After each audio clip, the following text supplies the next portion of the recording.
जय हिंद। आज की वीडियो में हम लोग क्या देखेंगे, यूनिट 2 देखेंगे। यूनिट 2 देखिए क्या है, क्वांटम सिद्धांत की उत्पत्ति।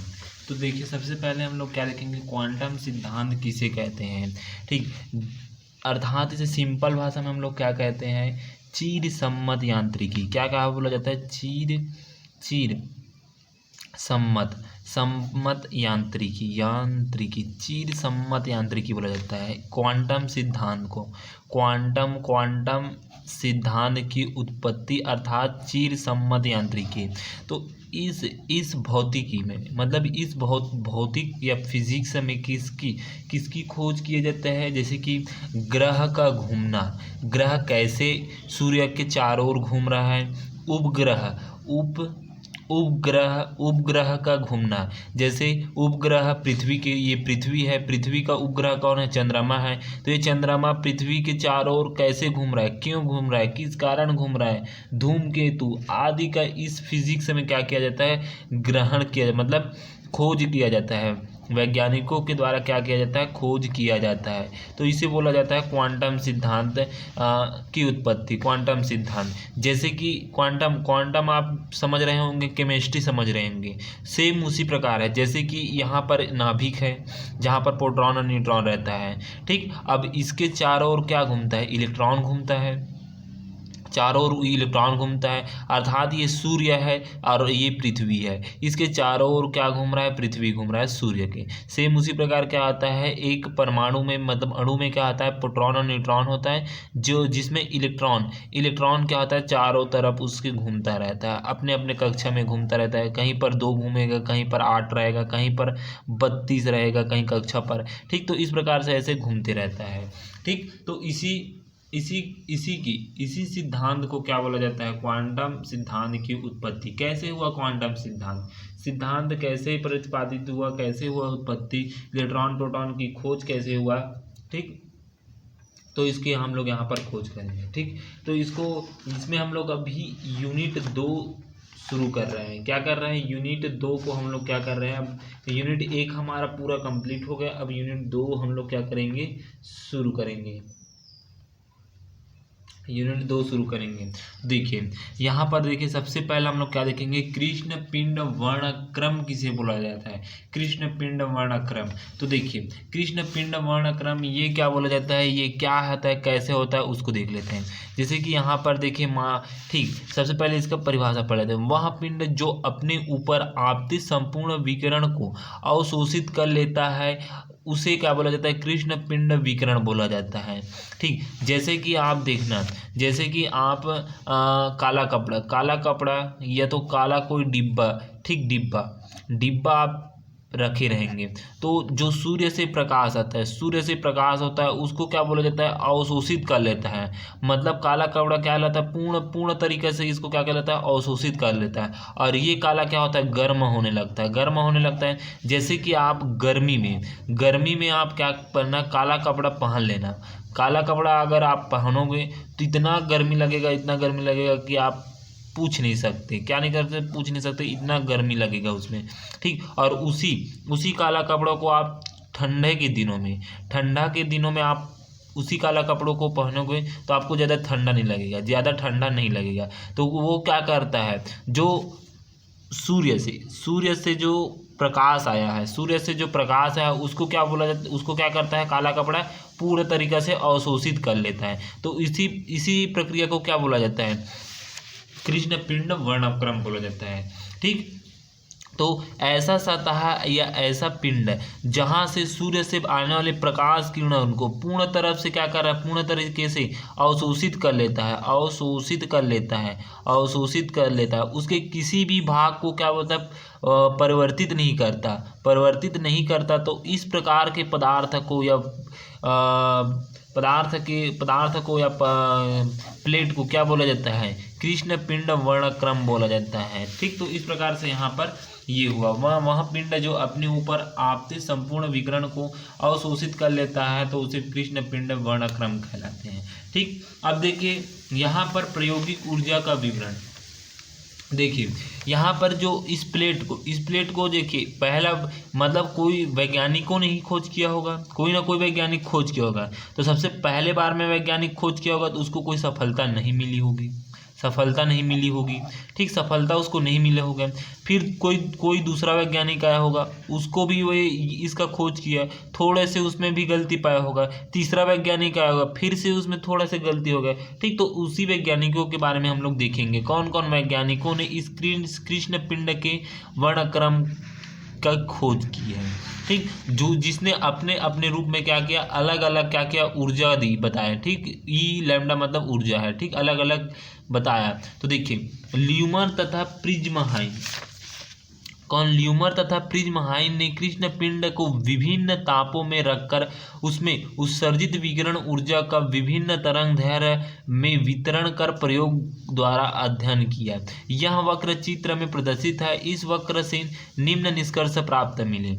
देखिए मतलब ल्यूमर तथा प्रिज्महाइन वैज्ञानिक थे। ल्यूमर तथा प्रिज्महाइन, उसने क्या किया, एक प्लेट लिया, एक मतलब यहाँ पर मान लीजिए को एक प्लेट लिया, कौन, कृष्ण पिंड मतलब काले कलर का, काला कलर का क्या किया, एक प्लेट लिया।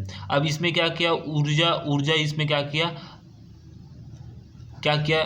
ऊर्जा मतलब उष्मा इसमें क्या किया, डाला गया। तो ये क्या किया, सबसे पहले कम मतलब कितने तरंग दैर्घ्य का, 998 केल्विन का क्या किया, 998 केल्विन का क्या किया, इसमें ताप दिया। तो उसका यहाँ पर थोड़ा सा ग्राफ बनाया, फिर उससे थोड़ा सा ज़्यादा तरंग दैर्घ्य का ताप दिया, तो फिर से इसमें ये ऐसे बनाया, फिर से थोड़ा ज़्यादा किया, फिर से बढ़ा दिए तब ऊष्मा को। तो ये अलग अलग ताप पर उसने देखा कि अलग अलग ताप पर मैक्सिमम कितने ताप तक जाता है। तो उसने देखा मैक्सिमम कितने ताप तक गया, ये अवशोषित करने की प्रक्रिया 1449 केल्विन तक गया। कितने तक गया, 1449 तक अधिकतम गया, ठीक। इसको आगे भी बढ़ाया गया, 1600 कितना बढ़ाया गया, 1646 केल्विन तक इसको बढ़ाया गया, ठीक। तो उसको अलग अलग निष्कर्ष मिले। तो देखिए पहला निष्कर्ष क्या मिला, हम लोग देखते हैं। देखिए पहला निष्कर्ष पहले बार किया तो देखिए पहले बार प्रत्येक ताप पर विकिरण ऊर्जा का मान 0 से अनंत तक सभी तरंग दैर्घ्य में वितरण सतत होती है। लैम्डा इज इक्वल टू 0 के लिए ई लैम्डा का मान 0 होता है। लैम्डा का मान बढ़ाने पर ई लैम्डा का मान भी बढ़ता है तथा एक निश्चित तरंग दैर्घ्य पर ई लैम्डा का मान क्या हो जाता है, अधिकतम हो जाता है एक निश्चित में। जैसे कि देखिए यहाँ पर क्या है, ई लैम्डा है, लैम्डा है। जैसे कि हम लोग ऊर्जा को इसमें क्या किए, ऊर्जा को हम लोग बढ़ाते गए, पहले 998 केल्विन रखें, फिर 900 से हम लोग कहाँ पर ले गए उसको, 998 के बाद क्या रखें, 1995 रखें, फिर 1259 रखें, ऐसे बढ़ाते बढ़ाते इसको रखा गया। तो जैसे जैसे हम लोग ई लैम्डा का मान बढ़ाते गए वैसे वैसे देखिए ग्राफ ऊपर की ओर जा रहा है, ऊपर फिर से गया, फिर ऊपर गया, मतलब लैम्डा का मान भी इस पर क्या कर रहा है, निर्भर कर रहा है। ई लैम्डा हम लोग बढ़ा रहे हैं तो लैम्डा का मान भी क्या कर रहा है, ऊपर की ओर बढ़ रहा है, ऊपर की ओर अपना बढ़ा रहा है। तो इस प्रकार से ई लैम्डा के ऊपर भी क्या करता है, लैम्डा पर निर्भर करता है, मतलब लैम्डा ई लैम्डा के ऊपर निर्भर करता है, अधिकतम होता है, ठीक। इस प्रकार से पहला निष्कर्ष निकला। अब देखिए सेकंड निष्कर्ष क्या कहता है। देखिए इसका आगे अधिकतम हो जाता है, यहाँ तक लिखा था, इस निश्चित तरंग दैर्घ्य के आगे लैम्डा का मान और बढ़ाने पर ई लैम्डा का मान घटाने लगता है तथा लैम्डा इज इक्वल टू अनंत होने पर ई लैम्डा का मान 0 हो जाता है। क्या हो जाता है, ई लैम्डा का मान क्या होता है, 0 था। लैम्डा का मान क्या जाएगा, यदि अनंत कर देंगे तो ई लैम्डा का मान क्या हो जाता है, 0 हो जाता है। देखिए सेकंड निष्कर्ष क्या निकला, प्रत्येक ताप पर वक्र लैम्डा अक्ष से घिरा क्षेत्रफल कृष्ण पिंड द्वारा उत्सर्जित संपूर्ण ऊर्जा का मान प्रदर्शित करता है। पिंड का ताप जितना अधिक होगा उससे उत्सर्जित ऊर्जा उतना ही अधिक होगा। देखिए यदि इस पिंड पर क्या होगा, यदि किसी पिंड पर हम लोग अत्यधिक मात्रा में क्या देते हैं, ऊर्जा देते हैं कृष्ण पिंड पर, तो उसकी उत्सर्जित करने की प्रक्रिया क्या हो जाएगा, बहुत अधिक हो जाएगा।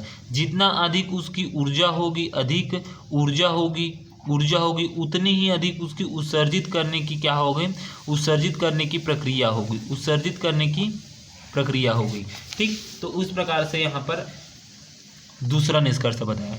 तीसरा निष्कर्ष देखिए, जैसे जैसे पिंड का ताप बढ़ता है ई लैम्डा का मान भी तेजी से बढ़ता है। जैसे जैसे हम लोग इसमें ताप बढ़ाते जाएंगे तो इस पर जो ई लैम्डा का मान है, ई लैम्डा का मान भी जैसे वैसे बढ़ते जाएगा। बताया था ना, ई लैम्डा मतलब ऊर्जा है, ऊर्जा का मान भी ऐसे बढ़ते जाएगा। ठीक, तीसरा निष्कर्ष। चौथा निष्कर्ष ये बताया, जैसे जैसे पिंड का ताप बढ़ता है अधिकतम उत्सर्जित ऊर्जा के संगत निश्चित तरंगदैर्घ्य लैम्डा एम का मान घटता है। लैम्डा एम क्या होता है, ई लैम्डा के क्या होता है, व्युत्क्रमानुपाती होता है लैम्डा एम, ये याद रखना। ई लैम्डा के मतलब ई लैम्डा के व्युत्क्रमानुपाती 1/लैम्डा एम।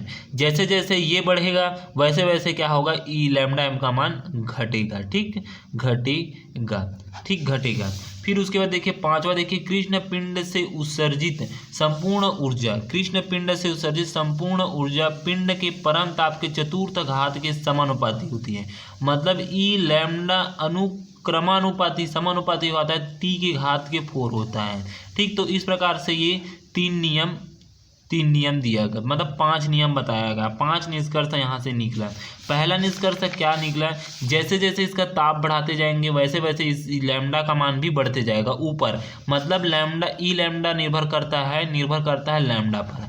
दूसरा क्या बताया, दूसरा क्या किया, जितना हम लोग क्या किया, परत को क्या कहेंगे, ऊर्जा देंगे उतना ही क्या होगा, उत्सर्जित करने की प्रक्रिया अधिकतम होगी। दूसरा नियम बताया।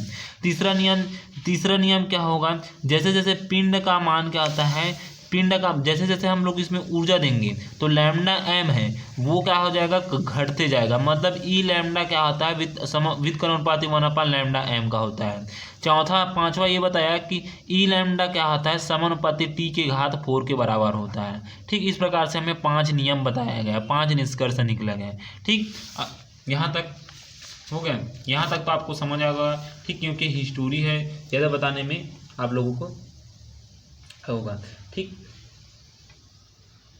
इसको थोड़ा से देख लेते हैं। देखिए, जो मैंने बोला था कृष्ण पिंड की वर्णन कुछ वैज्ञानिकों ने किया था। कुछ वैज्ञानिक मतलब कृष्ण पिंड का अध्ययन कृष्ण पिंड का अध्ययन कुछ वैज्ञानिकों ने किया है। वो उसमें से ये वो वैज्ञानिक इसमें से ये हैं। तो सबसे पहला देखिए, पहला स्टीफन का नियम। स्टीफन ने कहा कि जो कृष्ण पिंड है वो कृष्ण पिंड है, जब उसको ऊर्जा मिलता है ई, तो वो अनुक्रमानुपाती क्या होता है, टी के घात के 4 होता है। पहला कौन बताया, स्टीफन ने बता दिया, अपना नियम दिया, तो इसमें कुछ गलती पाया गया है। ठीक, दूसरा बताया वीन का विस्थापन नियम। वीन ने 2 तरीके से बताया। वीन ने क्या किया, 2 तरीके से बताया। पहला ये बताया कि जहाँ पर हम लोग, अब उसने ऊर्जा पर ध्यान नहीं दिया, क्योंकि ये ऊर्जा के बारे में बता दिया।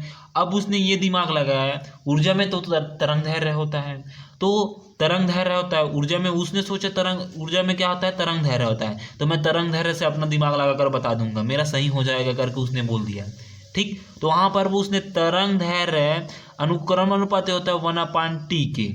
मतलब जब हम लोग क्या किए जाते हैं, कृष्ण पिंड को क्या किया जाता है, ऊर्जा दिया जाता है, मतलब तरंगदैर्घ्य के माध्यम से ऊर्जा दिया जाता है, तो उसका जो टाइम है वो व्युत्क्रमानुपाती होती है लैम्डा की। उसने ये बताया। अब उसी ने एक दूसरा नियम और दे दिया। अब इसमें उसको कुछ गलत लगा होगा तो उसने फिर से दूसरा नियम दे दिया। दूसरा नियम उसने घुमा कर कहा कि ई लैम्डा अनुक्रमानुपाती टी के घात 5 हो जाता है, मतलब 5 के घात ही होता है। मतलब वो भी घुमा फिरा कर इसी नियम में चला गया। देखिए टी के घात 4 किया, इसने दिमाग लगाकर 1 और बढ़ा दिया, मतलब 4 से 5 कर दिया। ठीक, तो इन दोनों का नियम फिर से गलत हो गया। ठीक, हल्का हल्का गलत हुआ है, लेकिन इसको बुक में अभी भी पढ़ते हैं। ठीक, तीसरा कौन है, रेले जीन का नियम है। रेले जीन ने ये बताया कि जो लैम्डा है, जो तरंग है, वो लैम्डा प्लस डी लैम्डा के फॉर्म में क्या किया जाता है, कृष्ण पिंड पर आपतित होती है। जो कृष्ण पिंड है उस पर आपतित होती है। तो इसका भी काम क्या है, गलत हो गया, ये भी गलत हो गया। अब तीसरा आया, मतलब चौथा आया, ये बेहतर बताया। जो प्रकाश है वो क्या कहता है, सशत रूप में ना आकर छोटे छोटे बंडलों के रूप में आता है। मतलब E इज इक्वल टू क्या होता है, एच मी होता है। इसने एकदम करेक्ट बताया कि प्रकाश सशत रूप में ना होकर छोटे छोटे, मतलब E is equal to h mu के रूप में छोटे छोटे बंडलों के रूप में आता है, जिससे कृष्ण पिंड क्या होता है, जिसे क्वांटम का सिद्धांत कहते हैं। इसी वैज्ञानिक ने बताया, क्वांटम का सिद्धांत बताया इसी वैज्ञानिक, कौन, प्लांक वैज्ञानिक ने। प्लांक वैज्ञानिक ने पूरा सिद्ध कर दिया, छोटे से लेकर बड़े से बड़े से लेकर, तो उसने पूरा बता दिया। तो इस प्रकार से ये वैज्ञानिक के कारण ही क्या किया, क्वांटम सिद्धांत की शुरुआत हुई कि E is equal to h mu होता है करके। ठीक।